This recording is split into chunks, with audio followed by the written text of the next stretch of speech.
sa gabi pong ito, na ang buhay po natin ay napakahalaga sa Panginoon ng Diyos. Ang sabi nga po sa Bible na itinakda sa tao ang minsang mamatay at pagkatapos paghuhukom.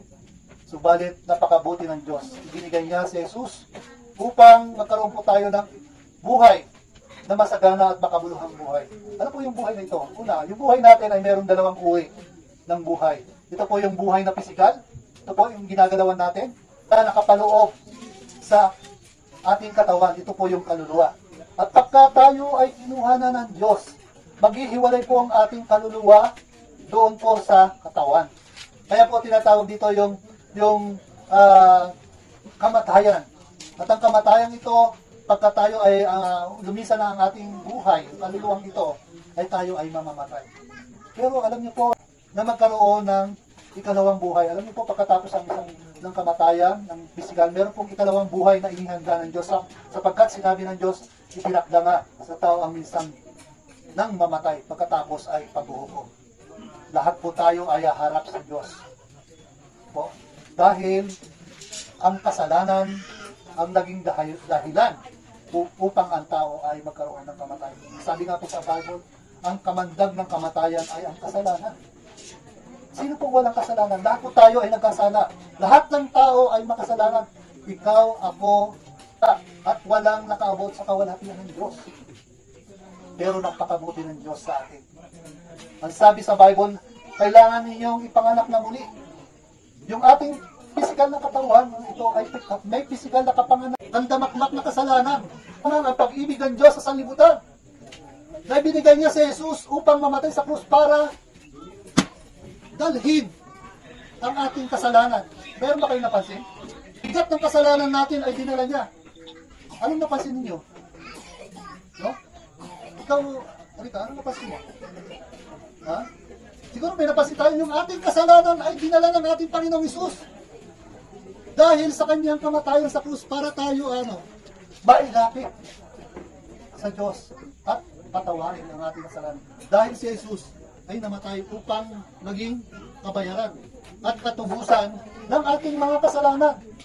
Ito ang dahilan kung kaya sabi sa Bible, kailangan natin panampalatayanan ang ginawa ni Jesus na si Jesus ay namatay sa krus para maging kabayaran ng ating kasalanan. Ngayon, alam na natin na si Jesus ay namatay sa krus para maging kabayaran ng ating kasalanan. Kailangan natin tayo ay magbalik loob sa Kanya, magsisi, at talikdan ang ating mga kasalanan. At tanggapin si Jesus sa ating buhay bilang Panginoon at tagapagligtas. Ngayon, paano tatanggapin si Jesus sa ating buhay bilang Panginoon at tagapagligtas?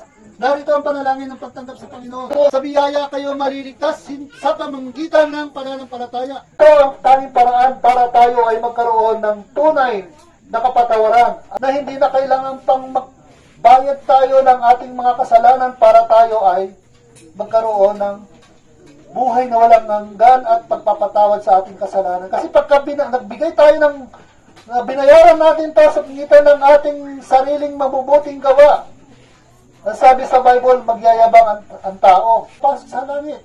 Sa pangitan ng pananampalataya at pagtanggap natin sa Panginoon bilang Panginoon tagapagligtas. Sa sino mang gustong tumanggap sa Panginoon sa kanyang puso bilang kanyang Panginoon tagapagligtas, sabi niya, siya ay kumakatok sa pintuan ng ating puso. Ang sino mang magbukas sa kanyang pintuan ng kanyang puso sa pangitan ng pakikinig ng salita ng Diyos ngayong gabi, ito ang panahon na ikaw ay maboborn again. Yun po ang sinasabi ngayon. Na lang po sa panalangin ng matahimik sa inyong kinalalagyan. Gusto pong magsalita, pwede sumabay po. Narito pang panalangin, Panginoong Hesus, ako po'y nagsisisi sa lahat ng aking mga kasalanan. Salamat po at ikaw ay naparito nagkatawan ng Diyos na nagkatawan tao upang maging kabayaran ng aming mga kasalanan. Ang iyong dugo na nabuo sa bundok ng Kalbaryo, Panginoon, ito naging dahilan upang kami ay mabayaran ng aming mga kasalanan.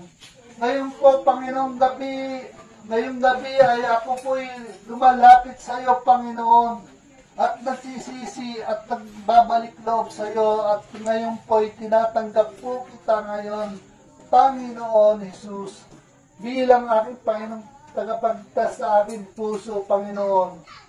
Ikaw po ang maghari sa aking trono ng aking buhay, Panginoon. Gawin mo po ako isang taong sumusunod sa iyong kalooban, Panginoon. Gawin mo po ako isang taong laging nagtitiwala sa iyo, nagpapasalamat sa iyo at sumusunod sa lahat ng iyong pinagagawa sa aking buhay. Maraming salamat po, Panginoon. Ikaw po ang maggabay sa akin sa pang-araw-araw na buhay, Panginoon. Salamat po sa pangalan ni Jesus. Amen.